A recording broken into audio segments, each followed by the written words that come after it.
혹시 여기 계신 우리 성도님들 드라마 좋아하시나요? 좋아하시는군요. 저도 지금은 비록 첫째 딸과 같이 자야 되는 신세여서 요즘은 잘 보지 못하지만 딸을 낳기 전까지는 항상 드라마를 챙겨봤었는데요. 한 번은 예봄이, 첫째 딸인 예봄이를 낳고 얼마 지나지 않아 독감에 걸려서 격리가 된 적이 있었습니다. 바깥에도 나가지 못하고 아무도 없는 텅 빈 집에 혼자 있으려니 너무 답답해서 TV를 틀었는데요. 그때 마침 TV에서 도깨비라는 드라마를 상영하고 있었습니다. TV 앞 소파에 앉아서 드라마를 보기 시작하는데 또 하필이면 그 드라마가 1화부터 막편까지 마지막 편까지 연속 보기가 되고 있어서 저는 그 자리에서 그만 거기서 다 보고 말았습니다. 그 드라마에 푹 빠져 이 16시간을 보내면서 저는 김고은이 나인지 내가 김고은인지 모르는 상태에 이르렀고, 특히 그 명대사 아시나요? 너와 함께한 시간 모두 눈부셨다. 날이 좋지 않아서, 날이 좋아서, 날이 적당해서 모든 날이 좋았다. 이 대사 딱 울려 퍼질 때 그 보신 분은 아시겠죠? 메밀밭에 마치 제가 있는 듯한 착각을 느꼈습니다. 하지만 며칠 뒤 정왕쾌 판정을 받고 다시 현실로 돌아와 예보미를 아기띠로 재워야 되는 상황이 되었죠. 드라마를 보면서 저와 같은 많은 여성들은 꿈꾸곤 합니다. 그 꿈 같은 사랑을 말이죠. 백마탄 왕자님이 우리에게 나타나 줄 것을 이렇게 꿈꾸면서 드라마를 보는 것 같아요. 하지만 드라마가 끝나면 우리는 그와는 정반대인 현실을 보게 되고 허탈한 웃음을 지으며 다시 현실로 돌아가게 됩니다. 그러나 사랑하는 성도 여러분, 그거 아시나요? 사실은 우리가 그 어떤 드라마보다 더 극적인 사랑 이야기의 주인공이라는 것을 말이죠. 그 이야기는 오늘 본문인 호세아서에서 펼쳐집니다. 이 호세아서의 주인공이라고 볼 수 있는 호세아 선지자는 북이스라엘 여로보암 2세 때 활동했던 선지자입니다. 그 여로보암 2세는 주변 나라였던 시리아와 아시리아의 세력이 약화되고 있을 때 등장했던 정치적 인물인데요. 그 왕은 영토를 확장시키고 더불어 경제적인 부흥까지 일으켰던 왕으로 기록되고 있습니다. 하지만 경제적으로 가장 풍요로웠던 그때 북이스라엘에게는 큰 영적인 위기가 찾아왔습니다. 부자들을 중심으로 형성된 이스라엘 지도자층은 길갈과 베델에 있는 성소에 이방인들의 풍습을 끌어들여서 여호와의 종교와 혼합하기 시작했습니다. 또 많은 이스라엘 백성들은 여호와께 예배드리는 행위를 그저 그 행위 자체를 의지하기 시작했고, 또 종교적인 절기를 지키고 제사와 번제들은 열심히 드렸지만 그들은 내부적으로 굉장히 부패해가고 있었습니다. 그 중 한 예로 이 제사장들이 여호와의 제단 옆에 바알 제단을 세워놓게 했고요. 백성들로 하여금 여호와께 예배를 드리고 제사를 드리고 또 바알께도 예배를 드리게 하는 그런 일들이 자행되었죠. 또 이방 종교에는 음란 행위가 다 이렇게 예배 안에 그 이방 신들을 섬기는 예배 안에 포함되어 있었는데 그것들도 그 여호와의 전 앞에서 다 행해지게 했습니다. 우리는 예배의 본질과 정신보다는 외형적인 것에 치중할 때 어떤 문제가 일어나는지 이스라엘 백성들의 과오를 통해 배워야 됩니다. 그들은 여호와께 예배는 했으나 하나님과 교제하지는 못했습니다. 그리고 예배를 통해 하나님을 만나지 못하고 교제하지 못하자 그들은 예배가 하나님을 경험하는 수단이 아니라 그저 여호와의 백성으로서 내가 지켜야 되는 의무라고 생각하기 시작했죠. 지고 가야 할 짐이 되어버린 것입니다. 그런 이스라엘에게 하나님은 그저 다른 신들과 다름없는 신 중 하나가 되어버렸습니다. 숭배자들로부터 어떤 예배나 제물을 받기 좋아하는 그 정도의 신 말이죠. 그렇다면 우리의 예배는 어떻습니까? 우리는 예배를 통해 하나님을 만나고 있습니까? 이 자리에 하나님 만나고 싶어서 오신 것이죠? 아멘. 네. 이 자리에 의무감으로 오셨습니까? 아니면 정말 하나님을 만나고 싶으셔서 하나님과 교제하고 싶으셔서 이 자리에 나오셨습니까? 만약 우리가 예배 속에서 하나님을 만나는 일을 등한시하게 된다면, 또 우리가 예배 속에서 하나님을 만나는 일이 점점 사라진다면, 우리도 이스라엘 백성처럼 예배를 그저 기독교인이 지켜야 되는 하나의 의무로만 생각하게 될 것입니다. 마치 예배를 드리지 않으면 내게 하나님의 저주가 내릴 것 같은 그런 압박감 속에 그저 주일 예배를 지키기에 급급해지겠죠. 삶이 어렵고 힘들 때, 다른 어떤 곳에서 위로를 얻기 힘들 때 우리는 하나님께 매달립니다. 예배의 자리로 나와 하나님을 찾습니다. 그럼 하나님은 우리를 만나주십니다. 그러나 문제는 우리의 삶이 여유로울 때입니다. 여로보암 2세가 북이스라엘을 다스리던 시절은 경제적으로 풍요로운 시대였습니다. 승전 소식은 계속 전해지고 나라의 영토는 계속 확장되고 주변 그 어느 나라도 북이스라엘을 견제할 수 없었죠. 그러자 그들의 마음이 해이해지기 시작한 것입니다. 굳이 하나님께 매달릴 필요가 없어진 것이죠. 그래서 그들은 간절히 하나님께 사모하지 않았습니다. 전심으로 주님 앞에 나와 주님을 부르짖지 않았습니다. 그저 의무의 자리로 또 그동안 역사적으로 지켰으니까 그런 생각으로 예배자를 지키고 제물을 드리고 번제를 드렸습니다. 그렇게 그들은 예배를 통해 하나님을 경험하지 못했고 주님과 점점 멀어져 갔던 것이죠. 우리도 동일합니다. 우리의 삶이 여유로울 때, 살만할 때, 딱히 눈물 나는 일 없고 그냥 평소의 루틴대로 내 계획대로 모든 것이 이루어져 갈 때, 또는 좀 힘든 일이 있어도 내 곁에 나를 위로해주는 수많은 사람들이 있어서 하나님을 굳이 찾지 않아도 위로를 충분히 얻을 수 있을 때, 그때가 바로 우리의 영적인 위기가 찾아오는 때입니다. 예배를 통해 하나님을 만나지 않아도 살만할 때, 숨쉴만 할 때, 밥 잘 먹힐 때, 그때 바로 삐뽀삐뽀 경고 울릴 때인 거죠. 그때 하나님께 나아가지 않으면요, 우리도 이스라엘 백성과 같은 길을 걸어갈지 모릅니다. 하나님은 그러한 이스라엘 백성을 보시며 마음이 너무나 아프셨습니다. 그래서 호세아 선지자를 불러 그에게 명령하시죠. 너는 가서 음란한 여자를 맞이하여 음란한 자식들을 낳으라. 이 나라가 여호와를 떠나 크게 음란함이니라. 그 누구보다 경건하게 살아온 선지자에게 이게 무슨 청천벽력 같은 소리입니까? 음란한 여자를 찾아가서 그 여자랑 결혼을 하고 음란한 자식들을 낳으라고요? 그런데 호세아는 하나님께 순종해서 그대로 음란한 여자인 고멜을 찾아가 결혼을 하고 자식들을 낳습니다. 애굽에서 종살이 하던 시절 이스라엘은 하나님만을 온전히 섬긴 것은 아니었습니다. 그들은 애굽에 있으면서 애굽 신들도 같이 보았습니다. 그리고 하나님과 겸하여 애굽 신들도 섬겼죠. 하나님은 이렇게 이미 음란한 짓을 하고 있던, 하나님 외에 다른 신을 엿보고 있던 이스라엘을 찾아가셔서 그들을 구원하시고 먼저 그들에게 말씀하셨습니다. 내가 너희의 하나님이 되고 너희는 내 백성이 되리라. 그리고 하나님께서 하셨던 것처럼 호세아에게도 명령하고 계신 것입니다. 너는 음란한 여인을 찾아가, 이미 음란한 짓을 일삼고 있는 여인을 찾아가 그 여인을 사랑하고 그 여인과 결혼하라. 그렇게 하나님의 선지자 호세아는 음란한 여인 고멜과 결혼하게 되었고 그들에겐 새 아이가 태어났습니다. 그들의 이름을 통해서 하나님은 이스라엘을 향한 하나님의 마음을 보여주셨는데요. 첫 번째 이름은 이스르엘입니다. 이스르엘에 대한 여러 가지 해석이 있지만 대표적인 것 하나만 말씀드리자면 여호수아의 본명으로 하나님께서 구원하신다라는 의미를 갖고 있죠. 곧 하나님은 이스라엘을 구원하기 원하셨던 것입니다. 문제는 둘째 이름부터입니다. 둘째 이름은 로루하마입니다. 이 히브리어에서 로라는 단어는요, 아니다라는 뜻을 갖고 있는데요. 루하마는 사랑을 받다라는 뜻입니다. 그럼 로루하마가 무슨 뜻인지는 아시겠죠? 로루하마를 문자적으로 해석하면 즉 그냥 사랑을 받지 못한다라는 뜻이 됩니다. 이 단어의 어원에서 심지어 자궁이라는 파생어가 나왔는데요.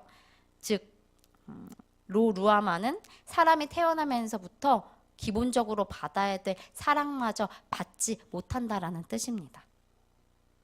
아니 어찌 아이에게 사랑을 받지 못한다 이런 이름을 지어줄 수 있을까요? 많은 학자들은 이를 두고 둘째와 또 셋째 이름도 엄청나거든요. 둘째와 셋째가 고멜의 자식이 아닐 것이다. 고멜의 자식인데 호세아의 자식은 아닐 것이다 라고 추측을 하긴 합니다. 하지만 뭐 성경에 그런 말씀은 없으니 저희가 그렇다고 단정 지을 수는 없고 또 하나님의 관심이 거기에 있지 않기 때문에 우리는 그저 이 아이들의 이름이 이스라엘을 향한 하나님의 마음이라는 것을 알아야 하죠. 이스라엘은요, 자신들을 선택받은 하나님의 백성이라고 생각했습니다. 그래서 이 정도로 예배를 드려도, 이 정도만 해도 하나님은 우리를 사랑하시고 우리를 도와주실 거라 생각했죠. 근데 하나님은 그 순간 그들의 생각을 완전히 뒤엎으십니다. 루하마, 하나님을 떠나 바알을 찾는 너희 이스라엘, 내가 사랑하지 않을 것이다. 그리고 하나님은 이스라엘을 향해 내가 너희를 더 이상 긍휼하게 여기지도 용서하지도 않겠다라고 얘기하십니다. 이러한 하나님의 입장은 심화되어 셋째 이름으로 나타나는데요. 성경에 있으신 분들은 함께 구절을 보시면 좋겠습니다. 제가 구절 읽겠습니다. 호세아 1장 9절입니다. 여호와께서 이르시되 그의 이름을 로암미라 하라. 너희는 내 백성이 아니요 나는 너희의 하나님이 되지 아니할 것임이니라. 셋째 이름은 로암미. 로암미는 내 백성이 아니다 라는 뜻입니다. 이 이름 역시 이스라엘과 하나님과의 관계를 완전히 뒤집어버리는 이름이죠. 시내산에서 하나님과 이스라엘 백성은 언약을 맺었습니다. 나는 너희의 하나님이 되고 너희는 내 백성이 되리라. 하나님은 이 언약이 깨졌음을, 공식적으로 깨졌음을 이 말씀을 통해 이스라엘에게 선포하고 계시는 것입니다. 루하마, 로암미, 너무 슬픈 이름 아닙니까? 많은 부모들은 속을 썩이는 자녀들을 보며 어우 이엔수 호적에서 파벌을 해야지. 내 뱃속으로 다시 돌아갔으면 좋겠다. 나가 죽어. 이런 말을 가끔씩 하곤 합니다. 여기 계신 분들은 그런 말씀 안 하시겠죠? 하지만 이것이 진심일까요? 어느 부모가 이걸 진심으로 말할까요? 자녀를 너무 사랑하기 때문에 화가 나서 내뱉게 되는 말입니다. 루하마랑 로암미도 그런 입장에서 해석해야 됩니다. 하나님은 지속적으로 하나님의 언약을 어기고 우상 숭배를 일삼는 이스라엘 백성을 그저 포기하셨더라면, 사랑하지 않으셨더라면 하나님은 이렇게 말씀하지 않으셨을 것입니다. 언약했던 대로, 그저 약속했던 대로 그들을 멸망시키면 그만이니까요. 하지만 하나님은 그들을 너무너무 사랑하셨습니다. 수도 없이 하나님의 마음을 뒤집어 놓고 쓰라리게 하는 그들을 너무나 사랑하셔서 그들을 포기하실 수가 없었습니다. 하나님은 참다 애타는 심정으로 토하듯 말씀하십니다. 난 이제 너희를 사랑하지 않겠다. 이렇게 하는 너희들을 난 이제 더 이상 사랑하지 않겠다. 너희 이제 내 백성이 아니야. 그러나 그러한 하나님의 말씀이 진심이 아니라는 게 바로 다음에 나오는 구절을 통해 밝혀지죠. 호세아 2장 1절입니다. 너희 형제에게는 암미라 하고 너희 자매에게는 루하마라 하라. 방금 루하마, 로암미 말씀하시고 바로 이어서 암미, 루하마 다시 하나님은 말씀하십니다. 어떤 이들은 호세아를 읽으며 하나님 진짜 이랬다 저랬다 하시네 라고 이야기하곤 합니다. 그만큼 호세아에서는 방금 본 것 같은 그런 전개가 많이 나옵니다. 하나님께서 아주 화가 난 목소리로 하늘을 찌를 것 같은 노로 계속 그렇게 우상 숭배하면 너희 다 멸망시켜버릴 거야. 너희 다 갖다 버릴 거야. 너희가 갖고 있는 거 다 뺏을 거야 라고 말씀하셨다가도 금세 목소리를 바꾸셔서 제발 좀 내게 돌아와. 이렇게 부탁한다.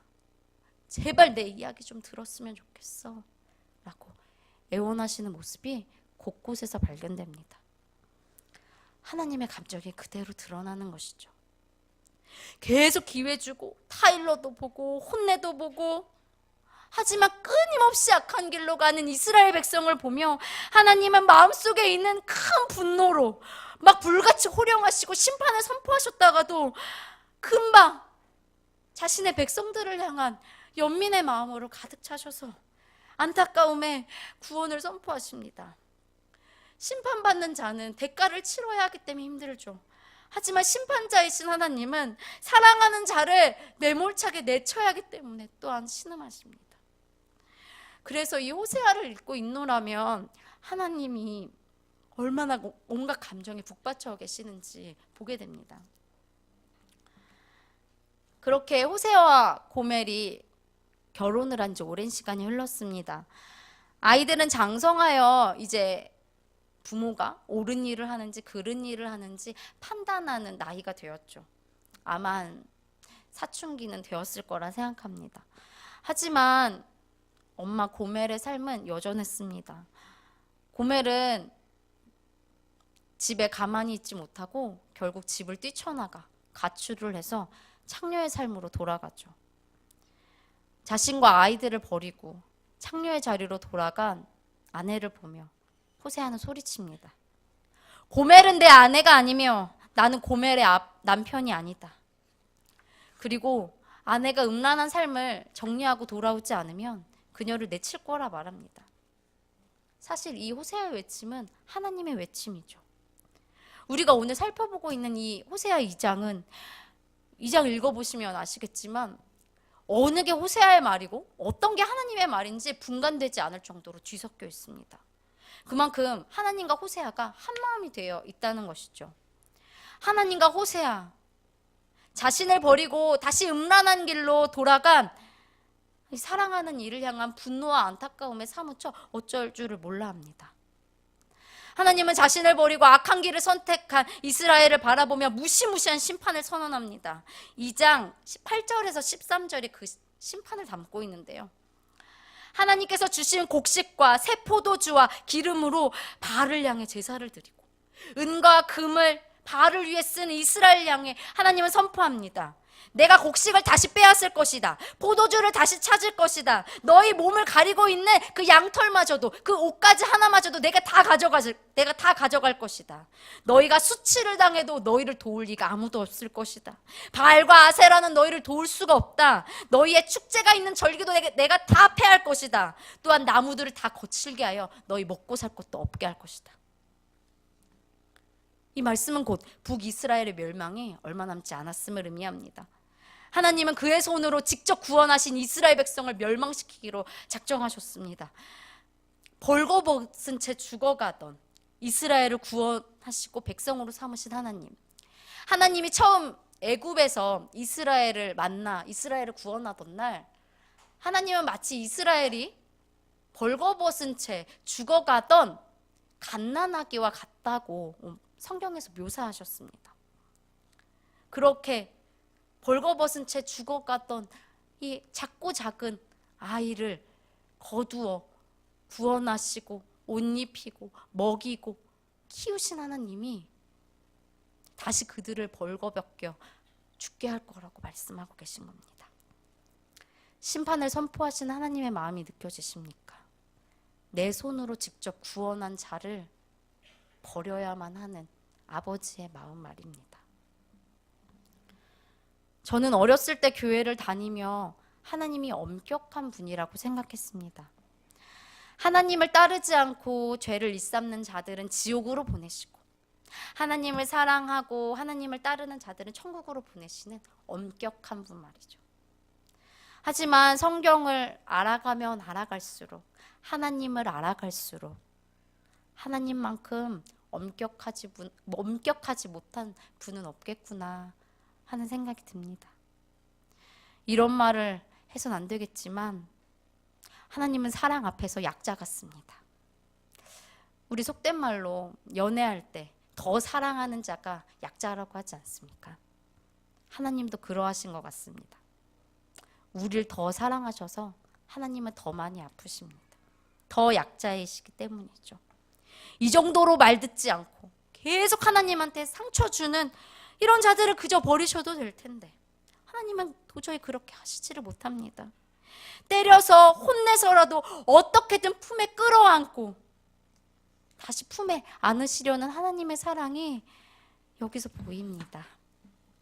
그리고 그 사랑은 심판 후에도 이어지죠. 저희 같이 오늘 읽었던 호세아 2장의 14절, 15절 같이 한번 읽어보실까요? 그러므로 보라, 내가 그를 타일러 거친 들로 데리고 가서 말로 위로하고 거기서 비로소 그의 포도원을 그에게 주고 아골 골짜기로 소망의 문을 삼아 주리니 그가 거기에 응대하기를 어렸을 때와 애굽 땅에서 올라오던 날과 같이 하리라. 심판의 이야기를 쭉 하시고 하나님은 다시 구원의 이야기를 하십니다. 그들을 위로하시겠다 말씀하시죠. 애굽에서 올라오던 날같이 내가 널 애굽에서 구원해냈던 그날처럼 우리 다시 얼굴을 마주보고 내가 다정하게 너희를 위로하고 이야기하겠다 말씀하십니다. 또 하나님은 심판으로 다 거두어갔던 풍요로운 삶을 다 너희에게 다시 주리라 라고 약속하십니다. 포도원을 되돌려 주셔서 마음껏 포도를 먹게 하시고 아골 골짜기를 소망의 문으로 바꾸시고 이스라엘을 애굽에서 데리고 나왔던 그날처럼 그들을 사랑하시겠다 말씀하십니다. 하나님은 이 회복의 날을 기대하고 계셨습니다. 다시 하나님께서 이스라엘에게 장가들 그날을 말이죠.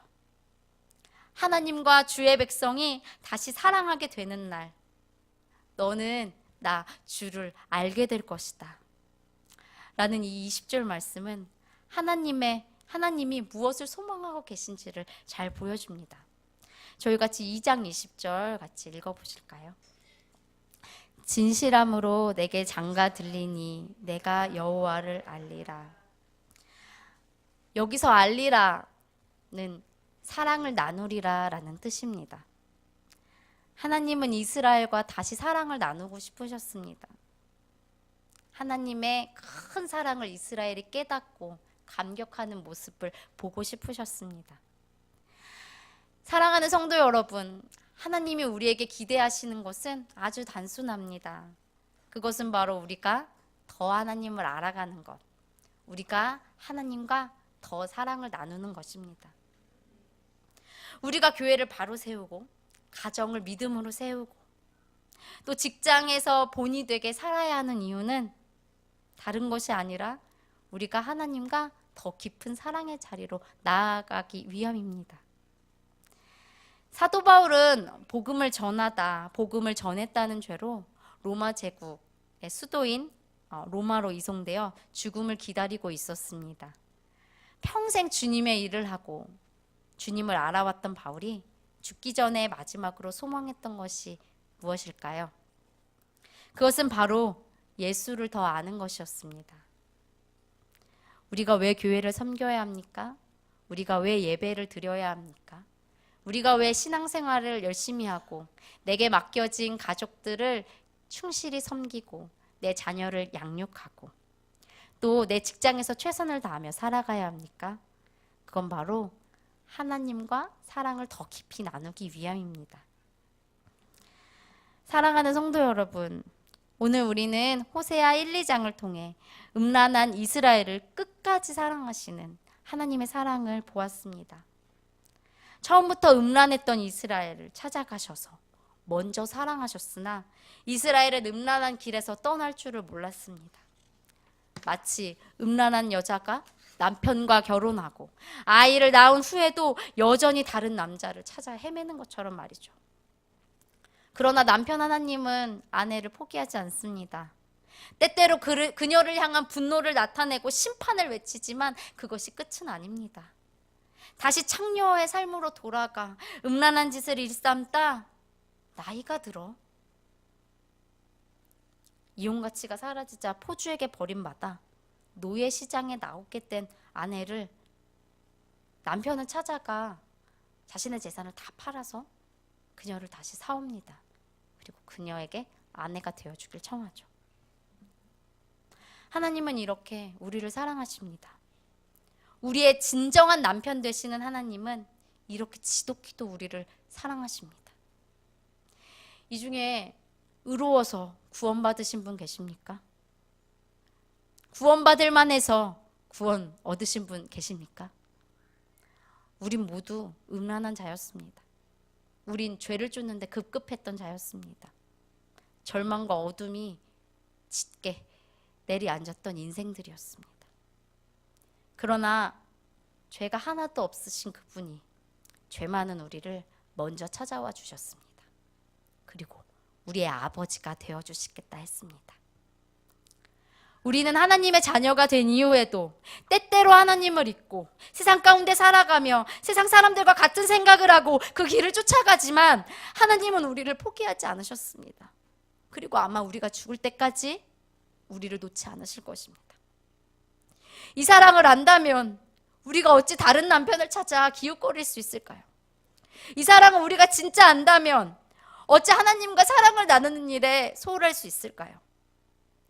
하나님은 우리와 사랑을 나누기 위해 자기 몸을 버리셨습니다. 그 사랑을 안다면 우리가 어떻게 그 사랑을 잊고 다른 것을 쫓아갈 수 있겠습니까? 사랑하는 성도 여러분, 이 세상의 그 어떤 신 중에 사람을 구원하기 위해 자신을 버린 신은 하나님 말고는 없습니다. 제가 고2 때 잠깐 방황을 하며 다른 종교 신들을 막 탐구했었거든요. 그때 한 25권의 종교 서적을 읽었는데 거기 한 100여 개 이상의 종교가 나왔는데 그 신 중에 그 어떤 신도, 하나님을 제외한 그 어떤 신도 자기를 희생해서 사람을 구원한 신이 없었습니다. 그런데 우리 하나님은 죄 지은 우리를 사랑하기 위해, 죄 지은 우리와 사랑을 나누기 위해 자기를 버리고 자기 아들을 버렸습니다. 하나님은 그렇게 우리를 사랑하셨습니다.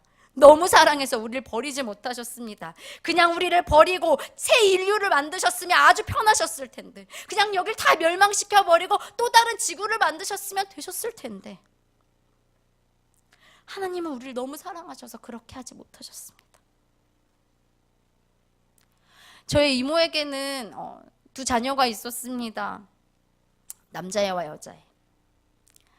청소년 시기 그 둘은 얼마나 방황을 했는지 술 마시고 담배 피고 친구들과 어울려 다니며 온갖 나쁜 짓에 경찰서에 드나들기 일쑤였고 나중에 결국은 둘 다 가출을 했습니다. 이모의 통통했던 볼이 쏙 들어가고 이모는 없던 병까지 얻었죠. 그렇게 이모는 3년을 꼬박 기다렸습니다. 다행히 3년 만에 그 둘이 돌아와 이모에게 자신의 죄를 참회하며 지금은 아주 효도를 하며 잘 지내고 있는데요. 아무튼 전 이모를 볼 때마다 하나님의 마음이 저러했을까라는 생각이 듭니다. 아마 하나님의 마음은 더 아시겠죠. 이모는 고작 3년을 기다렸지만 하나님은 평생을 기다리시니까요. 하나님의 은혜를 경험하고 하나님의 자녀가 됐지만 때때로 하나님의 사랑을 기억 못하고 세상 혼자 살아가는 것처럼 온갖 시름에 묻어서 온갖 걱정을 혼자 다지고 살아가는 저를 보고 계신 하나님의 마음이 이모의 마음 같을까라는 생각을 종종 합니다. 이스라엘 백성은 하나님을 전면 부인했던 것이 아닙니다. 그들은 여전히 제사를 드렸고 제물을 바쳤고 절기를 지켰습니다. 그러나 그들은 예배를 통해 하나님을 경험하지 못했고 사랑을 나누지 못했고 그들은 그저 예배를 형식적으로 지켰습니다. 하나님이 어떤 분인지 이스라엘 백성은 점차 잊어갔고 그들은 다른 신들과 하나님을 같이 섬기게 되었습니다. 이런 모습이 또한 우리에게 전혀 없다고 할 수 없겠죠. 여기 있는 우리는 하나님의 은혜를 모두 경험한 자들입니다. 하나님의 자녀된 자들이죠. 하지만 우리의 예배가 식어지고 감격이 사라져 간다면 우리도 또한 세상의 수많은 가치와 타협하며 하나님께 예배드리려 할 것입니다. 뭐 이 정도면 되겠지. 이 정도 하나님 이해하시겠지. 이건 어쩔 수가 없는 건데. 이런 생각으로 스스로를 합리화시키며 말이죠. 오늘 여기에 모인 우리 가운데 하나님의 사랑을 다시 기억하고 회복하는 역사가 일어나길 소망합니다. 우리를 향한 하나님의 눈물과 사랑을 다시 깨닫는 은혜가 이곳에 넘쳐나기를 소망합니다. 세상의 수많은 가치와 하나님을 적당히 섞어가면서 살아가려 했던 우리의 이 배은망덕한 자세를 하나님께 회개하는 일이 오늘 일어나기를 소망합니다. 저희 같이 찬양하고 함께 기도하는 시간 가지기를 소망합니다. 주 은혜